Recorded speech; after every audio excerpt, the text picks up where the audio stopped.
I'm counting down the 15 biggest busts in fantasy football that probably ended your season. Hey, before I get to those players, let me remind you, if you haven't tried Underdog Fantasy, this is the perfect time. They're going to give all new customers this Jalen Hurts special on Monday Night Football. He just needs to go higher than half a yard. And if for some reason he doesn't play, it'll be Marcus Mariota or Geno Smith or Drew Lock or somebody else for the new customer special. Don't worry, they got you covered. You take that pick, you combine it with any other pick or picks you like.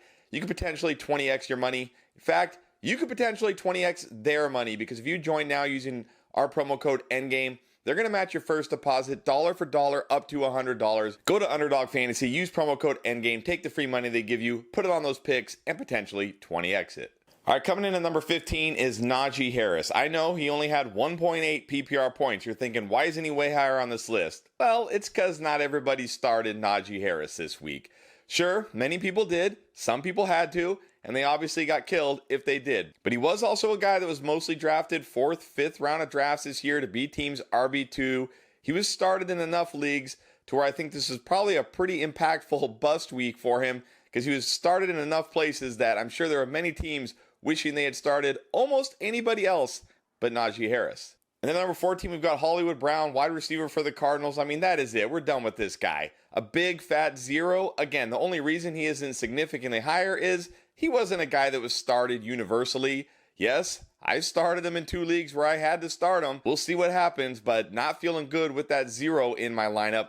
He left this game again with this heel injury. Just done with this guy at this point. Don't start him. You don't even have to roster him. You can drop him. The only reason, again, he's at number 14 and not higher is because he wasn't started in a ton of leagues. Coming in at number 13 is DeAndre Hopkins, who was set up for a smash spot and caught 2 passes. But again, not a guy that was started everywhere. Not a guy that people were like, you got to start DeAndre Hopkins this week. No doubt about it. Sure, he was started in a high number of leagues, and I'm sure there are plenty of teams out there that wish they didn't start DeAndre Hopkins. But again, I can't have him higher on this list simply because he's not a guy that was in every fantasy lineup and crushed all sorts of teams.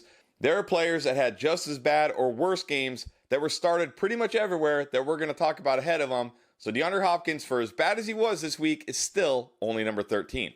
All right, coming in at number 12 is Stephon Diggs. And I mean, compared to the rest of this list, he wasn't awful. 4 catches, 48 yards, almost 9 fantasy points. I mean, compared to the guys we're going to talk about, that sounds pretty good. But Stephon Diggs was a universal kind of first-round pick that you were counting on to be a stud for you.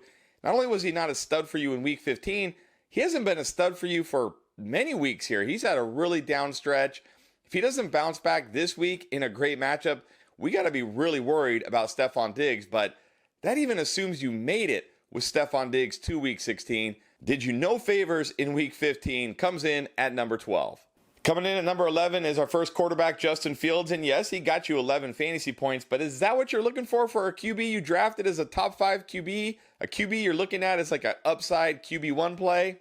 I don't think so. I mean, there were many QBs you could have started over Justin Fields this week and had much better games from. A lot of teams were depending on Justin Fields to come through for him in week 15 and carry him to week 16, and that may not have happened. If you're still alive with him, great. I feel okay about him going forward. But man, didn't come through in week 15. He comes in as the number 11 biggest bust. All right, let's get into our top 10, starting with Garrett Wilson at number 10. Just 3 catches for 29 yards. Zach Wilson wasn't the answer. Trevor Siemian came into this game. He certainly wasn't the answer. There are no answers here. If for some reason Aaron Rodgers decides to play behind this patchwork offensive line with the Jets eliminated, I'm going to tell you right now, that's not the answer either. Again, the only reason Garrett Wilson comes in at number 10 with a game like this is because he wasn't a guy everybody was just starting no matter what. Sure, started in a decent amount of leagues, but not a ton of leagues. So Garrett Wilson takes the number 10 spot. All right, on to number 9, we got Jamar Chase. Now look, compared to everybody else on this list, he was actually good. 10 PPR points. Hey, that's not bad. But this was the number 2 overall pick. Like literally, this was the second pick in pretty much every draft, or at least number 3 behind Christian McCaffrey. Not what you're looking for in the fantasy playoffs. And in the games with Jake Browning, he's only really had one big game. Every other game has been just okay or bad. Now with his shoulder injury, are we even going to see him in week 16? Are you even playing in week 16 if you had Jamar Chase? Maybe, but probably not. So Jamar Chase, even with a whopping 10 PPR points, takes the number 9 spot. Coming in at number 8 is running back Breece Hall. He was started in a high number of leagues, especially coming off that big game last week because he's catching passes.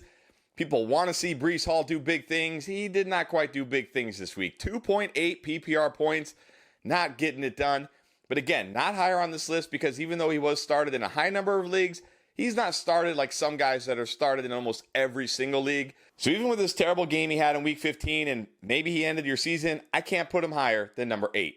At number 7 is our second quarterback, Dak Prescott, on an absolute heater lately. And then in the fantasy playoffs, 7 fantasy points. Even with the Cowboys still playing him late in the game and meaningless, he didn't even get the touchdown because CeeDee Lamb got the rushing touchdown. This was brutal for teams that had Dak Prescott. He had been carrying you since, week 7, just dragging your team into the fantasy playoffs. And then when you needed him, he disappeared. So number 7, Dak Prescott. And then number 6, his teammate, Tony Pollard, a consensus second-round running back pick who got you 7 PPR points in your fantasy playoffs. He had kind of been coming on recently. I mean, at least he was scoring touchdowns, but then this game happened. Just did absolutely nothing today. Did not find the end zone. Did not help your team advance. Maybe helped your team not advance, if you know what I mean, and I think you do. So for Tony Pollard, it's been mostly a rough season, and if you had him, this was a rough finish for sure.